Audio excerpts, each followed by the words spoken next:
Our body has a powerful system for handling stress called the sympathetic nervous system. It's responsible for the famous fight or flight reaction. However, this system doesn't just activate in an emergency, like an on-off switch. Think of it more like a dimmer switch that's always on, constantly adjusting throughout the day to help your body adapt to everything from exercise to simple stress.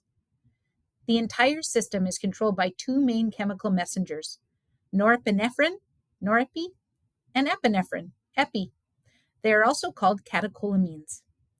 They act as both hormones and neurotransmitters, docking with specific receptors throughout the body to carry out their mission. The alpha 1 receptors primarily cause vasoconstriction, squeezing the blood vessels, very effectively raising your blood pressure. The beta 1 receptors focus on the heart, increasing its contractility, or how strongly it beats. The alpha 2 receptor acts as a negative feedback loop, or a sort of brake system, preventing the whole system from going into overdrive. The beta 2 receptors relax smooth muscle, most notably causing bronchodilation to help you breathe better. Now, while norepi and epi share the same goals, they achieve them by targeting these receptors differently. Norepinephrine has its strongest effect on the alpha 1 receptors. It's a very potent vasoconstrictor, narrowing your arteries to reliably increase your blood pressure. It gives a moderate boost to heart contractility through the beta 1 receptor and has a very little effect on your lungs. Epinephrine, on the other hand, is a powerful antagonist to all the receptors. It provides a massive boost to heart rate and contractility. It constricts your blood vessels and powerfully opens your airways all at once. It's the body's ultimate alarm signal.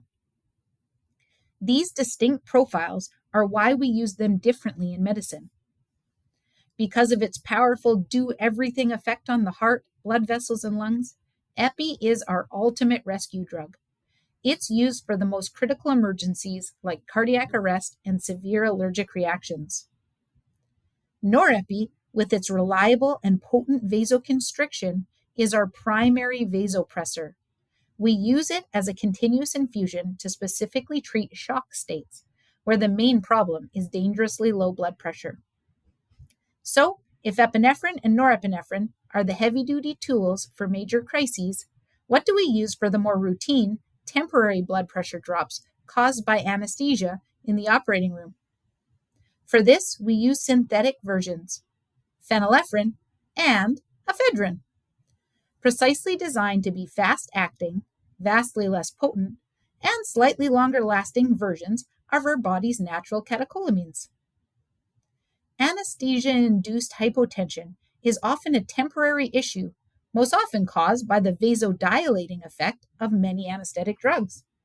So in the OR, we need a quick fix, not a long-term solution. A small, immediate bolus of ephedrine or phenylephrine can correct blood pressure almost immediately and wear off fairly quickly, giving us precise and safe control. So how do we choose which one to use? It comes down to their specific targets. Phenylephrine is a pure alpha 1 antagonist. Its role is vasoconstriction. Its only job is to squeeze blood vessels to increase the blood pressure. Ephedrine is a mixed-acting agent. It stimulates both alpha and beta receptors, and it also promotes the release of your body's own norepinephrine. This means it both squeezes the blood vessels and increases your heart rate and contractility. This gives us a simple clinical rule of thumb based on the patient's heart rate. If the blood pressure is low, but the heart rate is normal or high, we choose phenylephrine for the pure squeeze effect. If the blood pressure is low and the heart rate is also low, we choose ephedrine to both squeeze and speed up the heart. So let's review. The key players in the sympathetic nervous system are your body's own natural catecholamines: norepinephrine, a potent vasopressor that primarily squeezes blood vessels to raise blood pressure, and epinephrine, a powerful all-purpose rescue response that stimulates the heart, squeezes blood vessels, and opens the airways. In the operating, however, we use the fast-acting, less potent synthetic versions to manage temporary anesthetic-induced hypotension. We use phenylephrine when our key goal is to increase blood pressure because it's a pure vasoconstrictor. And we use ephedrine when we need to increase both the blood pressure and the heart rate. That's sympathetic pharmacology in brief, helping us understand our pressors.